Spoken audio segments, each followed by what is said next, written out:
Welcome to Notes from the Messy Middle. I'm Erin Gregory, storyteller, business owner, wife, and mom of 3. If you've ever found yourself stuck between where you started and where you hope to be, you're in the right place. My hope is that you'll hear your own story in these conversations and feel inspired, because the best progress happens right in the messy middle. Welcome back to Notes from the Messy Middle. I'm Erin Gregory, and today we're talking about what happens when the person you trust most becomes the source of your biggest struggle.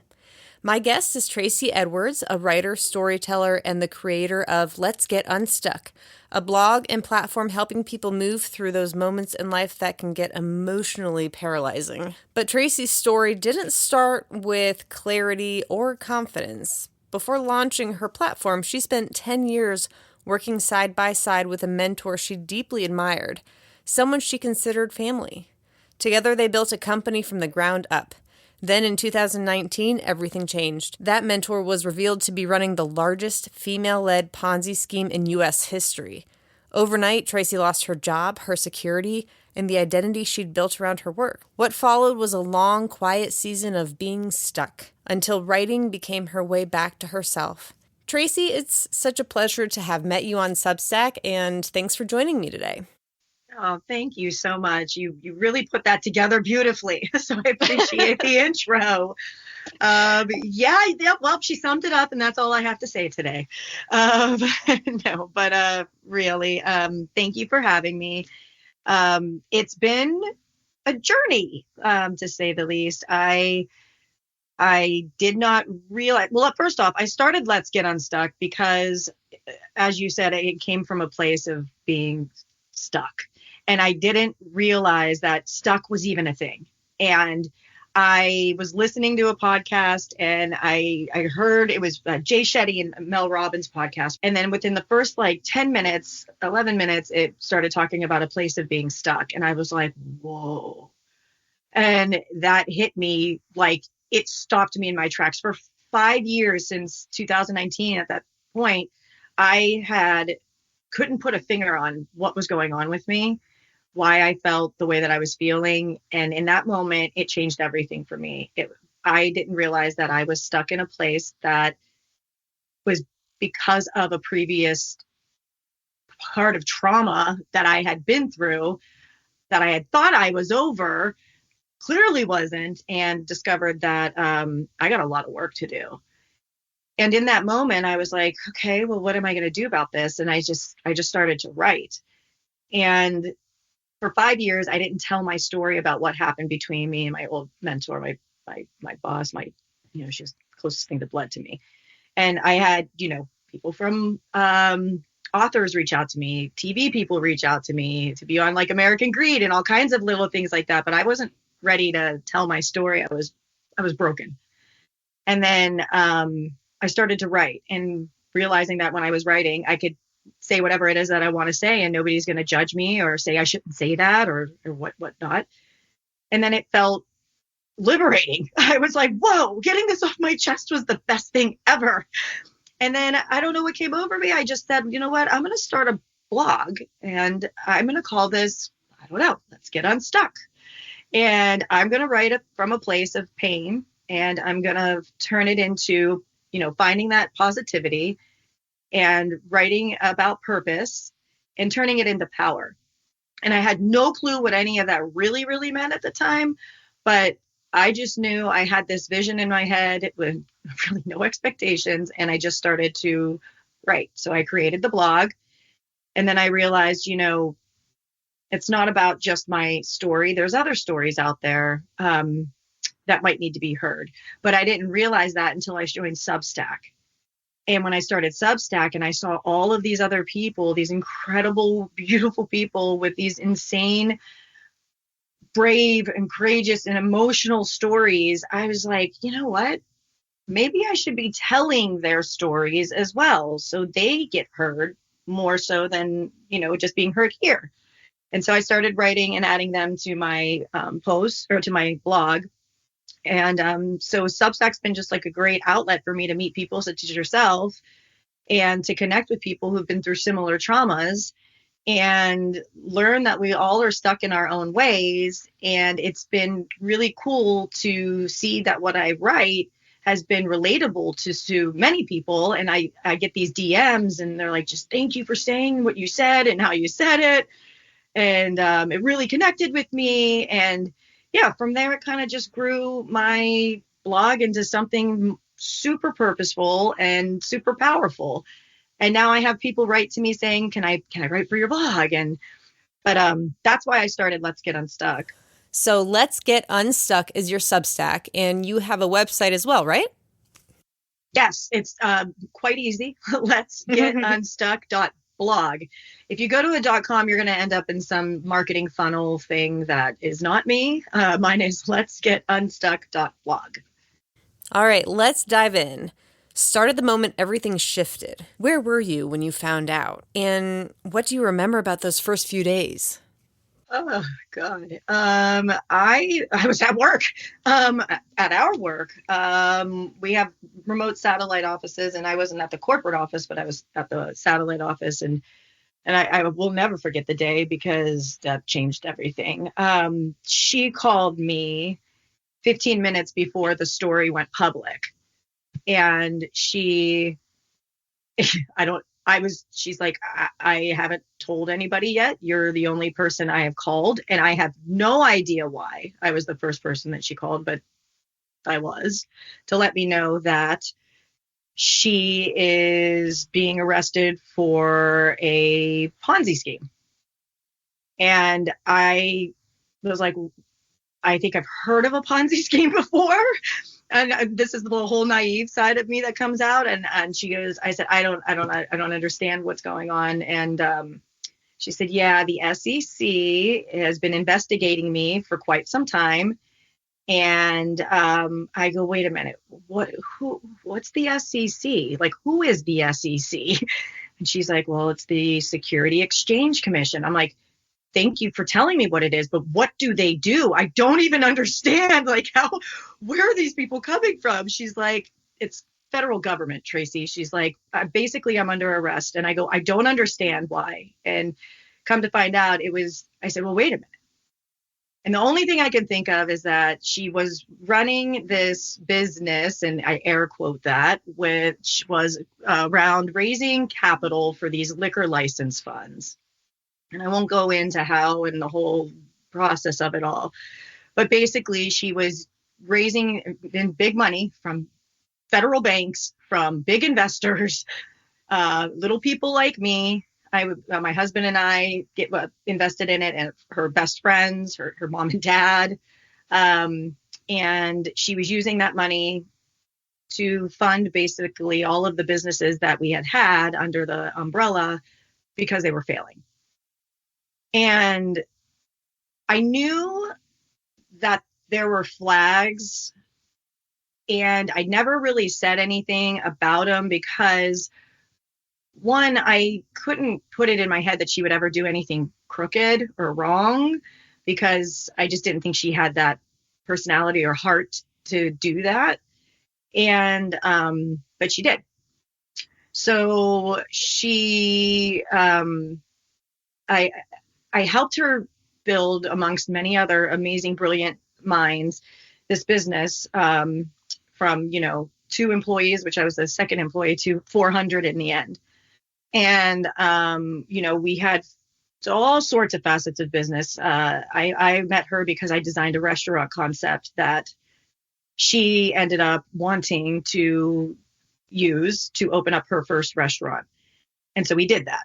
And then that one restaurant, through, again, working with some brilliant minds, turned into 9 restaurants. And then from 9 restaurants turned into, 11 luxury vacation rentals that we ran. And then we did a retail line and developed a retail concept in San Diego. And then we did all sorts of things, coffee shops, it just kept growing. It was a big hospitality business. But I did know that some of the businesses weren't doing well, but she never wanted to talk about financials.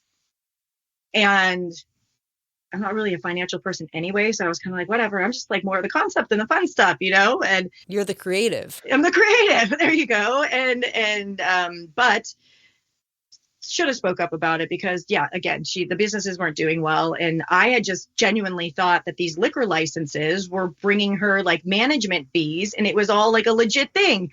And that I knew she owned real estate. And I was like, oh, her real estate employees must be doing really, really good. And that's how she's funding all of the businesses. And no, meanwhile, she was using the liquor license money for investments to try to turn the page and basically steal from Peter to pay Paul type scenario, and hope that one of them would turn over and make profit to, maybe make things right. But none of them did.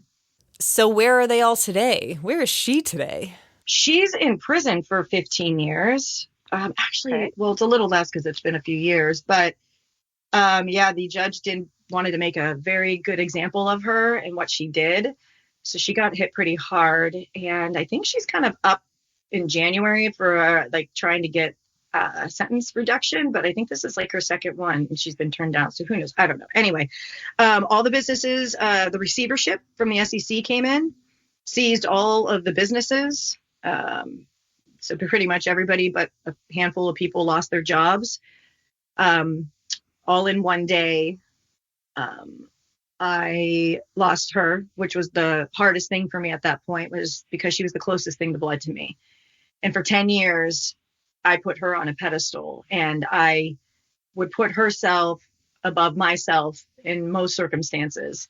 And when I lost that, I lost my income, which was a really lovely chunk of money. I lost all my benefits, and my husband and I lost our investment, which we were going to use to as a deposit on our first home. And she knew that. Yeah. And I think that's that layer of like, how could you do this to me? Like, what did I do so wrong to you that you would do something so harsh to me? But I have over time realized that it was never about me. It was just always about her. The ripple effect of that kind of behavior is incredible, isn't it? Yeah. Yeah. So, I was in the office to answer your question when I got the call. And the call was just very much me for 5 minutes going, I got to hang up the phone and call my husband because I don't think this is going down very well. And it did not. I'm so sorry that happened to you. What do you learn from something like that? I now know that I can't rely on anybody to carry me through this life, and that I have to stand on my own 2 feet and put my best foot forward. But I had a lot of opportunity. I got all my experience during my 30s where, didn't come from a college education. She took me under her wing. She made me her second employee. We launched a restaurant that I always dreamed of launching. She gave me opportunity to work on all of these different projects, meet all of these different entrepreneurs, be at all of these different awards. I had a PR PR coach. I had a PR team based on her team, and I won awards. Like she pumped a lot into me as well, but that also came with a lot of painful things, and it just was a roller coaster with her. So I kind of just, you really didn't know what you were going to get. And so I think if I ever was in a situation, I know that if I saw signs of that type of manipulation and abuse, I don't care how much that job pays me, I would not be in it. Well, and you gained self-trust. And then I imagine it took some time to rebuild everything that you had lost. Absolutely. I mean, it took 5 years for me to even speak about the story. I didn't want to. Mm-hmm. I just wasn't ready to. And then after the time went by, I was like, it's been 5 years. But I couldn't get myself back on my feet. Like, thank God I have incredible family and a husband that's just out, super supportive. But I had to rush into work again because I couldn't be out of work. Yeah, you gotta make money. You gotta make money. And so I didn't have time to fully really process all of this. It was like, boom, the bomb dropped to, okay, now what do you do? I wore so many hats. I went from project management to ending up as a senior vice president of special projects. And in between, I had worn hats on so many different levels that I could never get pigeonholed into one particular lane, if you will. Like I I was that type of bulldog that could really figure anything out on any project and just kind of go in and tweak it and fix it and pass it off and move on. So when I got out of being with that company, I was like, who am I? Oh my gosh. I mean, I started taking just whatever job was offered to me. Didn't care. My brother felt like he's like, he was running a business. He's like, just come work for me. We'll call you project manager and I'll just help you figure this out. Because he didn't want to see me struggle. He didn't want to see any of this damage on my marriage, because it was already a lot of weight on this because of the loss in the investment. And just real quick, we did gain our money back. We lost a lot, but we gained money back because there was a massive lawsuit against a title company. It's all, I just want to be clear. But anyway, I had to, like I said, my brother hired me on, then COVID happened. So talk about getting completely slammed by the person you love, one of the people you love the most, to trying to figure out next steps. And then all of a sudden COVID, the bomb drops with COVID, everything shut the freak down. Nobody's hiring, but then you're stuck at home. So how great is that on your psyche? So it went from one thing to the next thing. And then we all know how long COVID lasted. And so I kind of was just in this job, thankfully, with my brother until COVID started to break up. And then I still didn't know. Like, I was depressed every single day. I would cry on my way into work. I would just say, please send me a sign. I don't, just something, please, because this is not what I'm supposed to be doing. This is not who I am. And then I'm not kidding you, Erin. I was literally stuck probably up until May of this year. And even working with an amazing boss that I have now, who I absolutely love, it's honestly, I do love what I do, but it's not what makes me it doesn't drive my passion. It makes my heart tick, but I'm stuck. My job has a lot of flexibility as long as I do my work. And so I like to take walks. And when I was on that walk is when I got to listen to that podcast. And then that podcast, I stopped in my tracks in the street and I was like, I'm stuck. And that's when you started writing. And that's when I started to write. When did you realize that the writing wasn't just something that you wanted to do, but you actually needed it? I would say probably after I finished my first story about her and our relationship.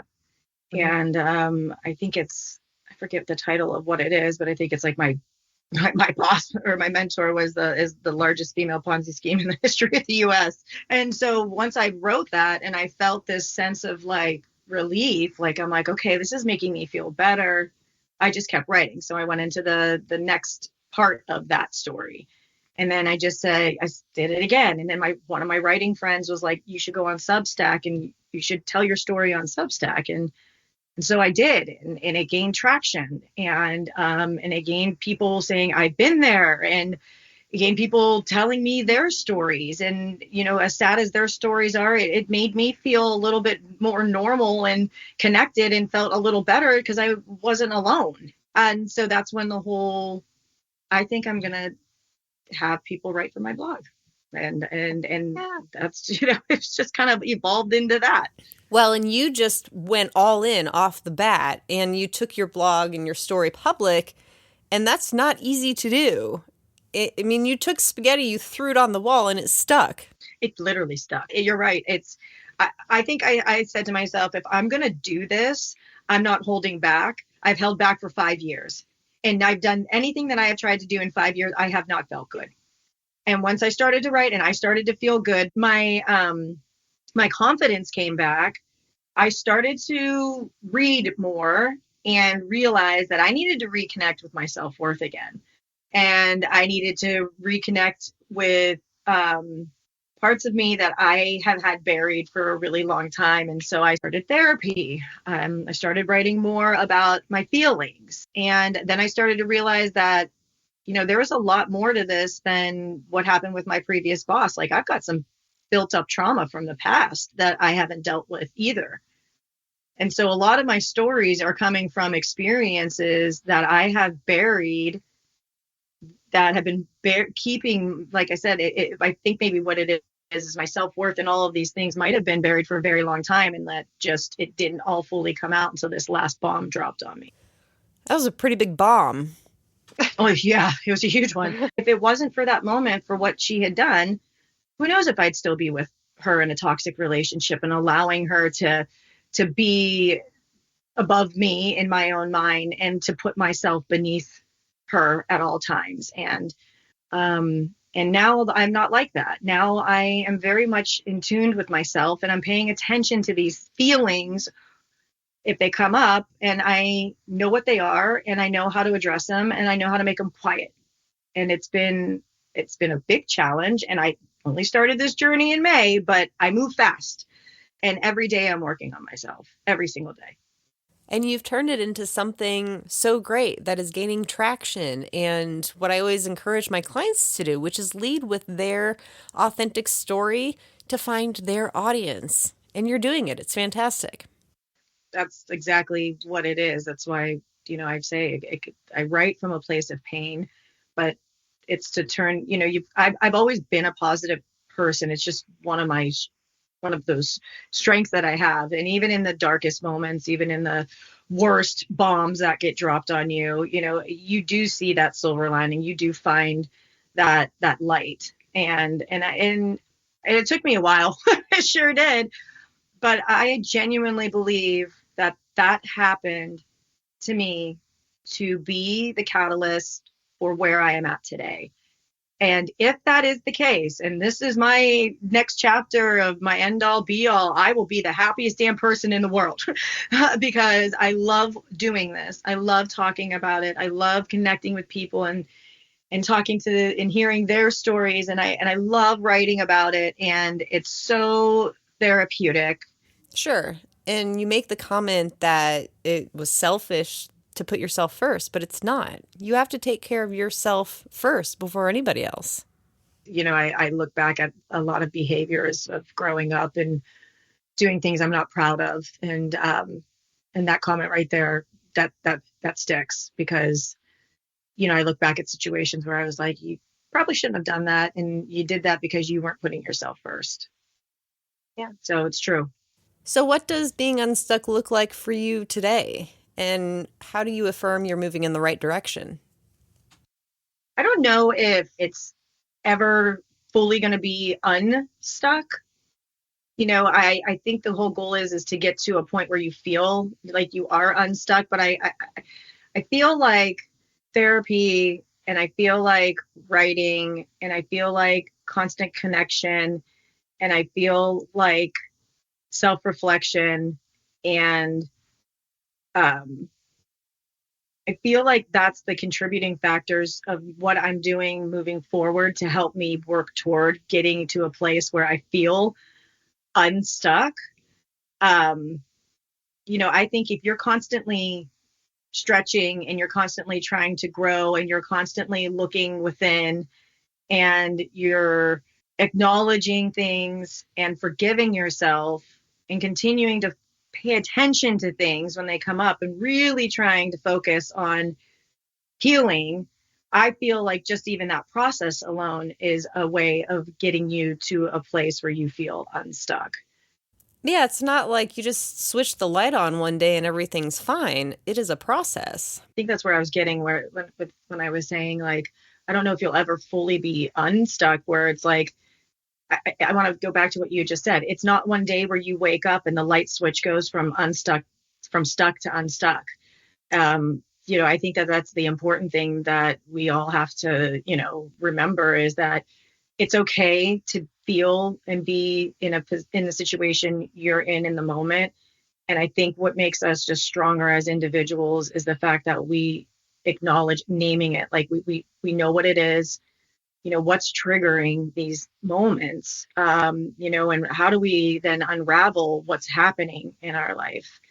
And then, forgiving yourself and forgiving the moment, or forgiving people, or whatever that may be for you. And then just really kind of regaining yourself and reclaiming yourself in those moments, and then just moving on. Yeah. And I struggle with this at times too, is like, I'll start dwelling on things about the past. I'm like, why am I freaking thinking about that? Yeah. Sometimes we get stuck in our own heads and everything spirals. Yeah. And I'm like, I guarantee you the person that I'm thinking about right now has not even thought about me in decades. And yet I'm sitting here remembering that one moment where I'm like, oh my God, I can't believe I did that. Like, oh my God, I'm acting like that, geez, and it's like, Traci, just forget about it. Like, forgive the moment, whatever, and move on. So it's like, being unstuck is going to be something you're constantly, I want to say that getting yourself unstuck is the biggest challenge. And I love that. And I think that it should be looked at in a positive way, because again, if you go back and what we were just talking about and look at all the steps that you have to take to get yourself to a place, you're going to constantly know that you're going to always be working on yourself to get to a better place. And I think that that's what really matters in the end, is just constantly working to being the best version of yourself that you can be. And what that version looks like is what you think that best version is, not what somebody else is. And I'm still figuring it out. Like I said, I started Let's Get Unstuck with no expectations. And selfishly, I started it because I'm like, this is my therapy and this is how I'm going to help myself through this process. And then it's just it's been 3 months. I feel like I've been doing this for a year or so now. Just in 3 months, it's evolved into something more meaningful and more purposeful. Like, I finally feel like I have purpose, and I feel like I found my purpose in something and a passion and something that makes me feel great and contributes to making other people feel great. And in the end of it, it's like, I just want to be a good person who does good things, who helps people. And through my writing, any way that I can, but through my writing has been kind of that point that's been helpful. Yeah. So for our listeners who are stuck themselves, what would you recommend to help them get out of it? Yeah, I honestly can only say that write something down. Just sit down, and it's not going to be perfect what you're saying. It doesn't need to be perfect. It can be messy. And tell your truth. Be truthful.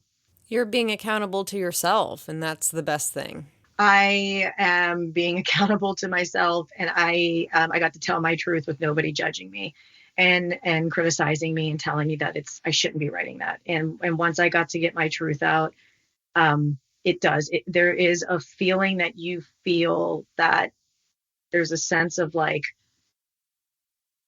confidence and calmness and peace. And I cried, and I forgave.